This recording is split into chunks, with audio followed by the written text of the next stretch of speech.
Oke, selamat siang teman-teman. Kita dari Universitas Amikom Yogyakarta dalam rangka memenuhi tugas dari mata kuliah percakapan antarpersonal.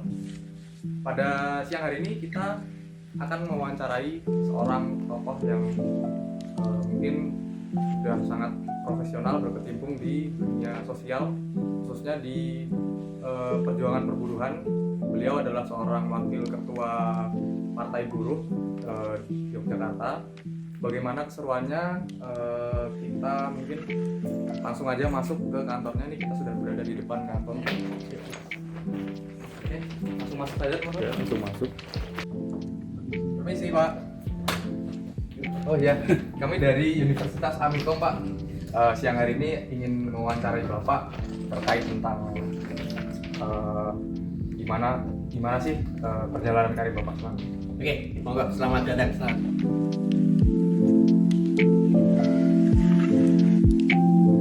Perkenalkan, nama saya Anjis Nur Fitrianto.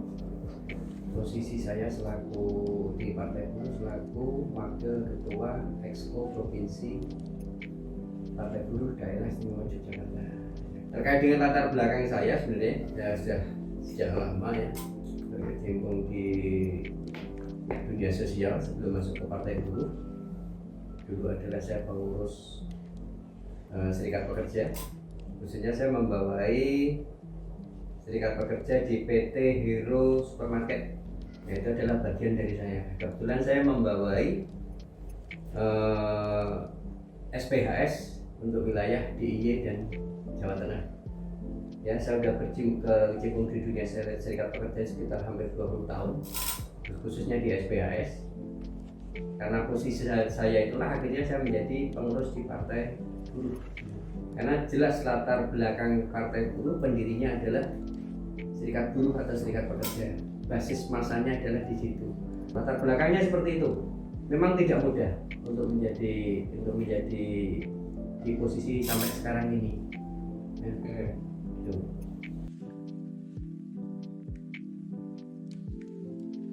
Ada.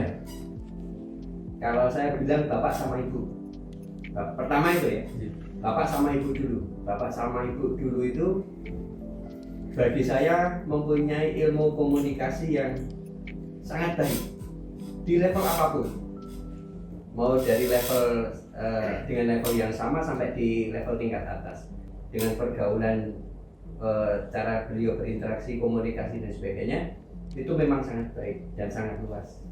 Itu bisa dilihat kenapa menjadi sosok panutan, ya karena itu komunikasinya baik. Dan kita lihat, saya sendiri saat melihat di saat orang tua meninggal itu, bapak ibu meninggal itu begitu banyaknya tamu yang ada dari berbagai kalangan, baik itu kalangan pemerintahan, sesama pedagang, atau masyarakat sekitar, itu sangat baik. Bahkan hampir mencapai waktu 2 minggu sampai dengan rumah kondisi benar-benar mulai sepi, tidak ada yang datang lagi, itu hampir 2 minggu. Jadi sosok panutan pertama memang bapak sama ibu, karena memang sampai sekarang saya mengakui bahwa masih kalah dibandingkan dengan bapak ya, terkait dengan ilmu komunikasi. Tapi yang menjadi dasar adalah itu, pertama komunikasi, itu bapak sama ibu. Tantangan yang paling berat ya, yang paling berat adalah waktu di serikat pekerja ataupun sampai dengan saat ini di Partai Buruh adalah memberikan pemahamannya, karena tingkat pemahaman orang terkait dengan serikat pekerja atau dengan apalagi di politik itu sangat berbeda. Itu tantangannya paling berat itu. Makanya hal yang paling berat kayak sekarang saya di partai politik adalah berusaha meyakinkan teman-teman atau berusaha meyakinkan masyarakat terkait. Itu tantangan paling berat menurut saya, karena tidak ada, bagi saya yang namanya ilmu eksak itu bisa dipelajari. Itu bisa dipelajari, tetapi menjadi tantangan paling berat bagi saya membagi ilmu, ada satu yang namanya ilmu tentang manusia. Ya, ilmu tentang manusia itu ya, bagaimana saya memahami Mas Apiku, ya, memahami tentang jenengan, perilaku jenengan, ya kan? Itu menjadi sangat sulit, karena itu yang paling, bagi saya paling mendasar.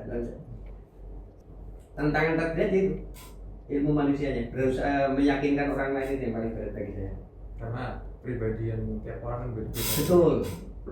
Pribadi orang tuh beda-beda.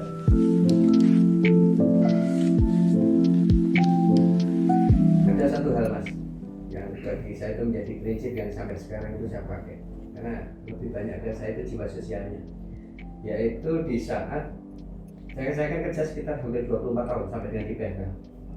Ya. Ada satu titik di mana saya menyadari teman-teman yang ada di pekerjaan itu, rekan-rekan saya bekerja itu dalam posisi rawan. Titik rawan sekali, baik itu rawan terkait dengan PHK, rawan terkait dengan tindakan perusahaan yang akhirnya merugikan mereka. Dan ada satu titik balik di mana saat saya diangkat menjadi manajer, di saat itulah saya memutuskan saya harus masuk ke dunia serikat pekerja sedalam-dalamnya. Karena bagi saya, di saat orang berada di posisi atas akan lebih mudah mengatur teman-teman yang ada di bawah. Satu itu, yang kedua akan lebih mudah teman-teman yang di atas kita atau selevel dengan kita menghargai kita, dibandingkan dengan saya ada di posisi bawah berusaha mengatur di level yang atas. Itu satu titik balik bagi saya yang akhirnya waktu itu saya di Pekalongan memutuskan untuk saya terima menjadi ketua serikat pekerja.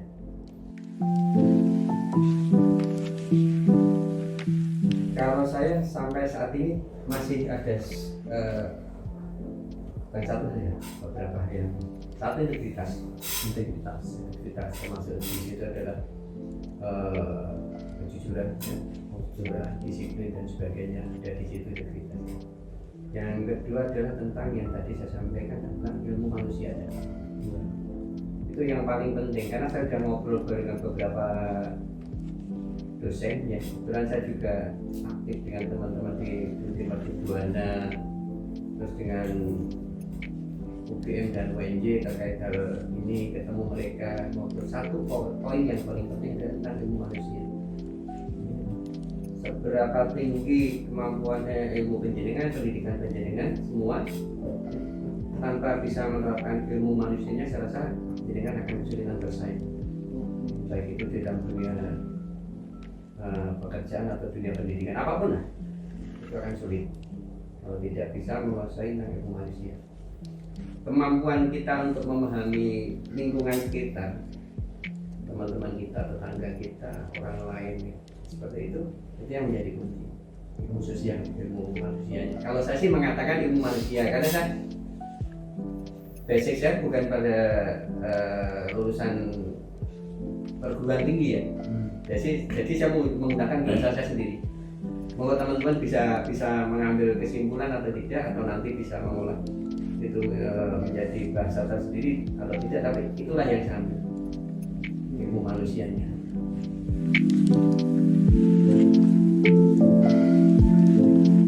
Satu ada satu apa aja kalau tentang kesuksesan ya.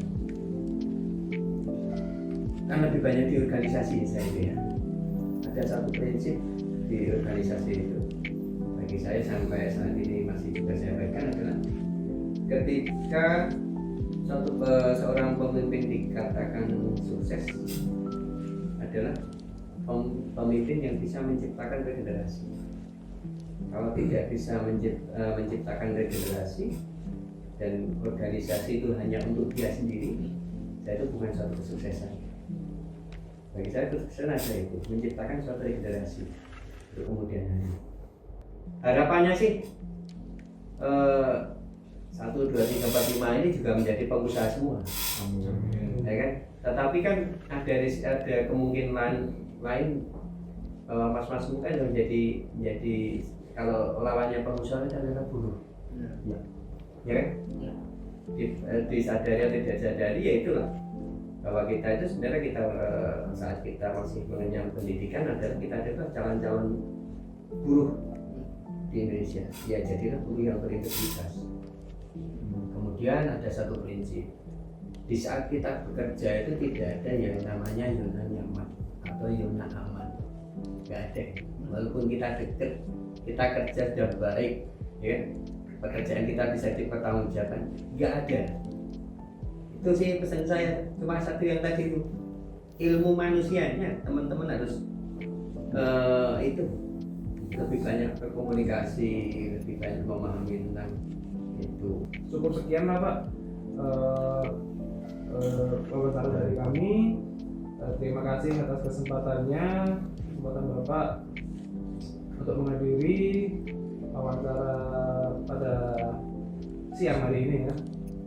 Kurang lebihnya mohon maaf. Wassalamualaikum warahmatullahi wabarakatuh. Waalaikumsalam.